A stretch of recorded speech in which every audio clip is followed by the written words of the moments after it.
Hello दोस्तों, नमस्कार। स्वागत है आपका एडवांस एग्रीकल्चर यूट्यूब चैनल पर। दोस्तों, आज की इस वीडियो के माध्यम से आपको भिंडी की उन्नत सफल वैज्ञानिक खेती की A to Z संपूर्ण जानकारी शेयर करने वाले हैं। ओकरा फार्मिंग। किसानों के अक्सर कमेंट्स आते हैं कि भिंडी की फसल पर, भिंडी के पौधे पर प्रॉपर ईल्ड हमको अच्छी उपज हार्वेस्टिंग देखने के लिए नहीं मिल रही। कम कम भिंडी लग रही हैं और जो लग रही हैं वो टेढ़ी मेढ़ी हैं। तो इसका क्या इलाज है, कौन सा उपाय है और ज़्यादा से ज़्यादा हार्वेस्टिंग, ज़्यादा से ज़्यादा फ्रूट्स कैसे आप निकाल सकते हैं, भिंडी को एक पौधे से ज़्यादा हाई ईल्ड आप कैसे निकाल सकते हैं। प्लस हम बात करेंगे इस वीडियो के माध्यम से कि भिंडी की खेती कब और कैसे करना चाहिए, भूमि, खेत की तैयारी, प्रति एकड़ सीड्स उन्नतशील किस्में, खेत की तैयारी और एक एकड़ में कितनी लागत लगी, कितना प्रॉफिट होगा, कितना हम मुनाफा अर्न कर सकते हैं, कौन से स्प्रे करना चाहिए, कौन सी बीमारी आती हैं, समय रहते उनका प्रबंधन। तो इस वीडियो के माध्यम से डिटेल में संपूर्ण जानकारी शेयर करने वाले। वीडियो को लाइक करें या फिर ना करें, वीडियो को अंत तक पूरा वॉच करें। चलिए शुरू करते हैं। सबसे पहले बात करते हैं टाइमिंग, अनुकूल समय। तो बरसात के लिए दोस्तों आप जुलाई अगस्त पर आप खेती कर सकते हैं। ग्रीष्मकालीन के लिए आप अप्रैल से मई और गर्मियों के लिए दोस्तों आप अक्टूबर से लेकर दिसंबर के मध्य आप भिंडी की बुआई कर सकते हैं। भूमि और खेत की तैयारी, तो भिंडी की खेती प्रायः सभी प्रकार की मिट्टी पर खेती कर सकते हैं। ज़्यादा अच्छा उत्पादन चिकनी, दोमट, काली भूमि पर अच्छा उत्पादन देखने के लिए मिलता है। भूमि मृदा की pH वैल्यू 5.5 से लेकर 7.5 तक चल जाती है।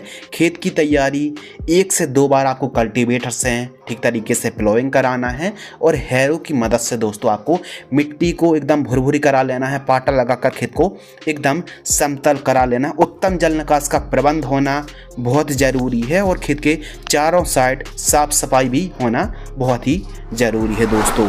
प्रति एकड़ सीड्स के ऊपर बात करें तो 1 एकड़ में आपको, यदि आप वैज्ञानिक तरीके से खेती कर रहे हैं तो 1.5 kg यानी 1.5 किलोग्राम के आसपास सीड्स की आवश्यकता होने वाली है। जानकारी आपको प्रति एकड़ की दर से शेयर कर रहे हैं और 1 एकड़ में 43,560 स्क्वायर फीट होते हैं। अब बीघा के हिसाब से जानकारी शेयर नहीं कर रहे हैं क्योंकि इंडिया पर जो अलग अलग स्टेट और क्षेत्र एरिया वाइज जो बीघा हैं, कहीं कम कहीं ज़्यादा हैं, तो इसीलिए जानकारी आपको प्रति एकड़ की दर से शेयर कर रहे हैं। उन्नतशील किस्में, वीडियो पर कुछ जो ओल्ड वीडियो हैं उन वीडियो पर यही कमेंट्स आते हैं कि कौन सी वैरायटी का हमको सिलेक्शन करना चाहिए। तो यह जो हम 5-6 वैरायटी के बारे में बतलाएंगे, ओवरऑल आप किसी भी सीजन पर इन किस्मों का सिलेक्शन कर सकते हैं। तो इन वैरायटी का आप चुनाव कर सकते हैं जो कि अच्छा उत्पादन देने वाली वैरायटी है। नंबर 1 जो कि काफ़ी पॉपुलर, काफ़ी अच्छी वैरायटी है, एडवांटा गोल्डन सीड्स की राधिका के नाम से आती है दोस्तों। नंबर 2 एडवांटा गोल्डन सीड्स की एक और वीनस प्लस के नाम से आती है, ये भी काफ़ी अच्छी, लेकिन इससे अच्छी राधिका है। नंबर 3 नामधारी की NS 862 के नाम से आती है और ननहेम्स की सिंघम के नाम से आती है, जो वायर कंपनी की सिंघम के नाम से दोस्तों आती है। नंबर 5 इंडो अमेरिकन की इंडम 9821 के नाम से आती है और सिजेंटा कंपनी की OH 102 ओकरा के नाम से आती है। 6 वैरायटी सबसे टॉप वैरायटी है राधिका, एडवांटा गोल्डन सीड्स की, सिजेंटा की और इंडो अमेरिकन की। यह 3 जो वैरायटी बहुत अच्छा उत्पादन देखने के लिए इन वैरायटी पर मिलता है।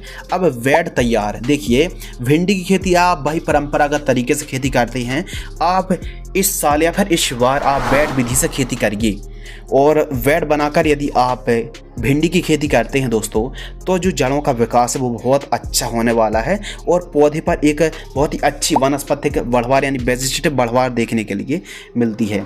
तो बेड मेकर या फिर बेड ड्रायर से आप बेड तैयार करा सकते हैं। बेड की चौड़ाई 3 से 3.5 फीट रखनी है, बेड से बेड की दूरी 3 फीट और बेड की ऊंचाई आपको 1 फीट रखनी चाहिए, जो कि आप वीडियो पर देख रहे हैं। इस प्रकार आपको वेट प्रिपरेशन कराना है। ड्रिप और मल्चिंग पेपर के ऊपर दोस्तों बात करते हैं तो ड्रिप लगाने से कम सिंचाई की आवश्यकता पड़ती है, पहली बात, और खाद देने में भी काफ़ी आसानी होती है।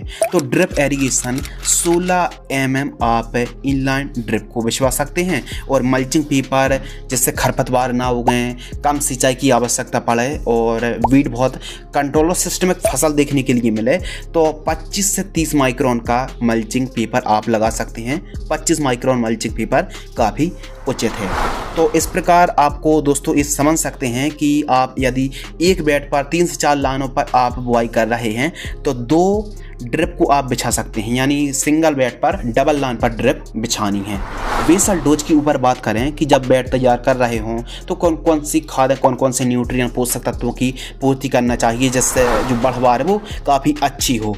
तो आप 2 ट्रॉली गोबर की खाद यदि सस्ते पर उपलब्ध है तभी आपको प्रयोग करना है 2 ट्रॉली गोबर की खाद। इसके अलावा सरसों की खली 2 क्विंटल, सिंगल सुपर फास्फेट उर्वरक खाद जो पाउडर फॉर्म वाली आती 50 किलो और DAP उर्वरक खाद 25 किलो। इन 3-4 को मिक्स करना है और बेड के ऊपर दे करके बेड तैयार कराना है दोस्तों। अब प्लांट डिस्टेंस के ऊपर बात करते हैं कि हमको कितनी दूरी रखनी चाहिए जब बुआई आप करते हैं। तो यदि आप मल्चिंग ड्रिप से खेती कर रहे हैं तो जो आपने बेड बनवाई है तो वहाँ पर आप एक बेड पर 3 से 4 लाइनों पर आप भिंडी को लगा सकते हैं और डबल लाइन पर आपको ड्रिप बिछवानी है। पौधे से पौधे की दूरी दोस्तों आपको रखनी है 1 फीट और लाइन से लाइन की दूरी 1 फीट। ध्यान दीजिए, एक बेड पर आपको 3 से 4 लाइनों पर भिंडी लगानी है और पौधे से पौधे की दूरी 1 फीट और लाइन से लाइन की दूरी 1 फीट आप रख सकते हैं। 3 से 3.5-4 फीट तक की चौड़ाई वाली बेड आप तैयार करा सकते हैं। यह डिस्टेंस बहुत अच्छा है और एक बेड से दूसरी बेड की जो दूरी आपको रखनी है 2.5-3 फीट आप दोस्तों रख सकते हैं। अब इरिगेशन के ऊपर बात करते हैं सिंचाई। तो किस प्रकार सिंचाई की आवश्यकता पड़ती है? देखिए, भिंडी पर बहुत ज़्यादा सिंचाई की आवश्यकता नहीं पड़ती है, लेकिन थोड़ा थोड़ा काफ़ी हल्की हल्की सिंचाई आपको कंटिन्यू करनी चाहिए, इससे पैदावार बढ़ती है। इरिगेशन यदि आप ड्रिप से खेती कर रहे हैं तो 3-3 दिनों के अंतराल पर 2-2 घंटे आप सिंचाई कर सकते हैं। Flat irrigation open field farming कर रहे हैं तो 15-15 दिनों के अंतराल पर आपको सिंचाई करनी चाहिए। तो इस प्रकार आप सिंचाई वाटर मैनेजमेंट को सुधार के रख सकते हैं। हल्की भूमि है तो थोड़ा सा जल्दी सिंचाई करनी पड़ेगी। भारी भूमि जैसे काली मिट्टी है, काली दोमट, चिकनी भूमि पर थोड़ा सा आप अंतर रख के भी सिंचाई कर सकते हैं। कम सिंचाई की आवश्यकता पड़ती है भारी भूमि पर। इस प्रकार आपको इरिगेशन चलाना चाहिए।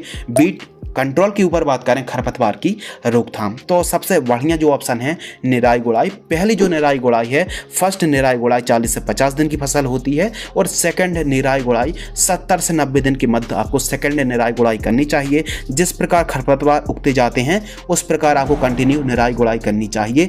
जितनी ज़्यादा खरपतवार मुक्त फसल आप रखेंगे उतनी ही स्वस्थ और कीट मुक्त फसल दोस्तों रहने वाली है। खरपतवार से सकिंग पेस्ट को बढ़ावा मिलता है। अगले विषय के ऊपर बात करते हैं स्प्रे शेड्यूल, जो कि काफ़ी ज़्यादा इम्पोर्टेंट अनिवार्य है, क्योंकि इसमें कुछ ऐसे सकिंग पेस्ट, रस चूसक कीट और इल्ली का प्रकोप देखने के लिए मिलता है जो न केवल क्वालिटी बल्कि हमारी ईल्ड को भी प्रभावित करता है। तो कीट प्रबंधन के ऊपर हम बात करते हैं कि कौन कौन से कीट, रोग, बीमारी, डिजीज आते हैं। प्रमुख रूप से downy mildew, powdery mildew, rust आता है, एंथ्रेक्नोज, एफिड्स जैसे थ्रिप्स के साथ साथ दोस्तों हरा माहू, कैटरपिलर, व्हाइट फ्लाई, सेमी लूपर्स और लीफ माइनर का प्रकोप भी देखने के लिए मिलता है।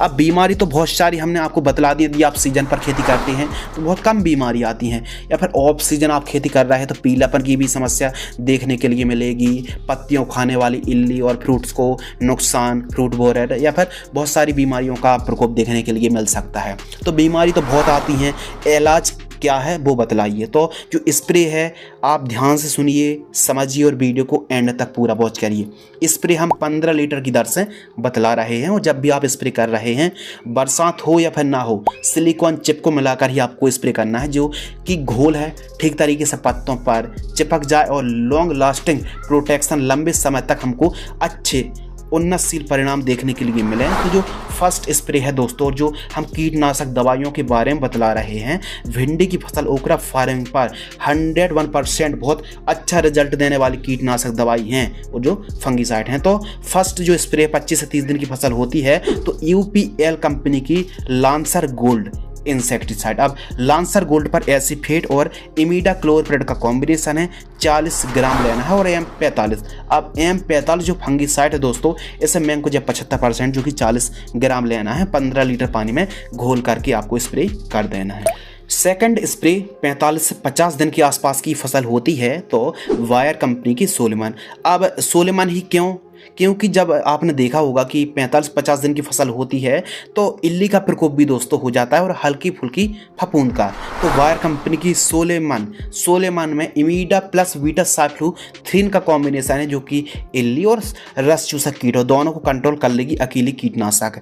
10 ml सोलेमन और यूपीएल की साफ फंगीसाइड 40 ग्राम 15 लीटर पानी घोल करके आपको स्प्रे करना है। थर्ड जो स्प्रे है 65 से 70 दिन की फसल होती है, यूपीएल कंपनी की ऊलाला, जो कि WG फॉर्म में आती है, वेटेबल ग्रेन्यूल्स फॉर्म में आती, 6 ग्राम लेना है। फेंटाक प्लस 10 ग्राम और डुपॉन्ट की कर्जट 60 ग्राम 15 लीटर पानी में घोल करके आपको स्प्रे करना है। फोर्थ स्प्रे 50 से 90 दिन की फसल होती है तो वायर कंपनी की memento energy 25 ml copper oxychloride या सिजेंटा कंपनी की ब्लू कॉपर फंगीसाइड आती है 50% WP वाली, 40 ग्राम 15 लीटर पानी घोल करके दोस्तों आपको स्प्रे कर देना है। फिफ्थ जो स्प्रे है 110 से 120 दिन के मध्य की जब फसल होती है तो एक हमको अच्छी कीटनाशक स्प्रे करनी पड़ेगी, जैसे स्पाइनोटोरम 11.7% जैसे डव एग्रोसंस की डेलीगेट इंसेक्टिसाइड 20 ml लेना है और सिंजेंटा कंपनी की कुमान एल जिसमें जाइनेब है, इसको लेना है आपको 40 ml 15 लीटर पानी में घोल करके दोस्तों आपको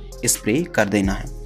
छठवां जो स्प्रे है 130 से 145 दिन के मध्य की फसल होती है तो हमको छठवें स्प्रे पर अदामा इंडिया कंपनी की वाराजाइट 40 ml, एक्सल की स्वाधीन 40 ग्राम 15 लीटर पानी घोल करके स्प्रे करना चाहिए। केवल और केवल हमने 6 स्प्रे बतलाए हैं।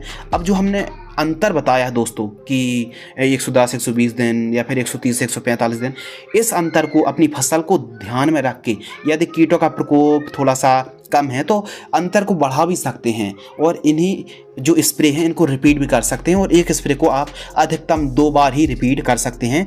2 या फिर 2 से ज़्यादा बार किसी कीटनाशक दवाई को स्प्रे करते हैं तो कीटों पर रेजिस्टेंस पावर आ जाती है, जिससे कि वह जो कीटनाशक है हमको प्रॉपर या फिर कंटिन्यू रिजल्ट नहीं देती हैं। कारण है कि रेजिस्टेंस पावर आ जाती है इंसेक्ट यानी कीट पर। तो आवश्यकता अनुसार इनको स्प्रे को आप फॉलो करते हैं तो बहुत अच्छे से फसल बढ़वार, कीट मुक्त, फंगस मुक्त और स्पेशल बीमारी मुक्त रहने वाली है। अब बात कर लेते हैं खाद का शेड्यूल यानी फर्टिगेशन शेड्यूल। एक अच्छी पैदावार निकालने के लिए हमको एक पौधे की अच्छे से न्यूट्रिएंट की पूर्ति भी करनी पड़ती है, जिससे हाई यील्ड और हाई रेवेन्यू हम प्रॉफिट ओकरा फार्मिंग से भी अर्न कर सकें। तो जो खाद है दोस्तों, फर्स्ट खाद 18 से 20 दिन के मध्य होती है। यदि आप साधारण तरीके से खेती कर रहे हैं तो जड़ों के पास देकर इन खादों को आप सिंचाई कर सकते हैं। फर्स्ट खाद पर किसी अच्छी कंपनी का सूक्ष्म पोषक तत्व युक्त खाद 5 kg और यूरिया 20 kg, इन दोनों को जड़ों के पास देकर आपको सिंचाई करना है। जानकारी प्रति एकड़ की दर से दी जा रही है, इसलिए हम बार बार वही जो लाइन है उसको हम रिपीट नहीं करेंगे। सेकंड खाद 30 से 35 दिन की फसल होती है। सागरिका दानेदार 8 kg यूरिया 25 kg प्रति एकड़ जड़ों के पास देकर सिंचाई करें। थर्ड जो खाद है 50 से 60 दिन की फसल होती है। Humic acid 10 kg urea 20 kg जड़ों के पास देकर आप सिंचाई कर सकते हैं। फोर्थ जो खाद है 80 से 85 दिन, कैल्शियम नाइट्रेट 15 kg और बोरॉन 1 kg, इनको आप प्रयोग कर सकते हैं। पांचवी जो खाद है 100 से 115 दिन की होती है। SSP 30 kg, MOP 15 kg, urea 15 kg, इनको आपको कॉम्बिनेशन जड़ों के पास देना है। छठवा जो कॉम्बिनेशन है 130 से 140 दिन की फसल होती है वो आइस है। तो zinc sulphate 5 kg, urea 35 kg, ferrous sulphate 2 kg, इनको आपको प्रयोग करना है दोस्तों। इस प्रकार यदि आप फर्टिगेशन शेड्यूल चलाते हैं, अब आप पूछेंगे कि हम ड्रिप से खेती कर रहे हैं, तो आप वाटर सेल्युबल फर्टिलाइजर्स को दोस्तों चला सकते हैं। जैसे NPK घुलनशील खाद 19-19-19 है, 052-34-0050 है, 13-045 है, 12-61-0 है, 17-44-0, calcium nitrate, humic acid, ammonium sulphate, zinc sulphate है, मैग्नीशियम सल्फेट है, फेरस सल्फेट है, जिब्रेलिक एसिड है, ह्यूमिक एसिड है। इनको आपको दोस्तों प्रयोग करना चाहिए। वाटर सेल्युबल खाद हैं और काफ़ी अच्छा रिजल्ट देती हैं। और आप ड्रिप से खेती कर रहे हैं तो फ्रूटिंग स्टेज पर जब फ्रूट सेट हो रहे हों तो उस समय आप बोरॉन का भी दोस्तों प्रयोग कर सकते हैं। 500 ग्राम प्रति एकड़ ड्रिप से आप छोड़ सकते हैं। तो इस प्रकार आपको फर्टिगेशन शेड्यूल दोस्तों चलाना चाहिए। अब बात करते हैं फर्स्ट हार्वेस्टिंग। यदि आप भिंडी की खेती करते हैं तो जो पहली तोड़ाई है, पहली हार्वेस्टिंग है, 50 से 60 दिन की फसल होती है, तो फर्स्ट हार्वेस्टिंग के लिए हमारी फसल तैयार हो जाती है।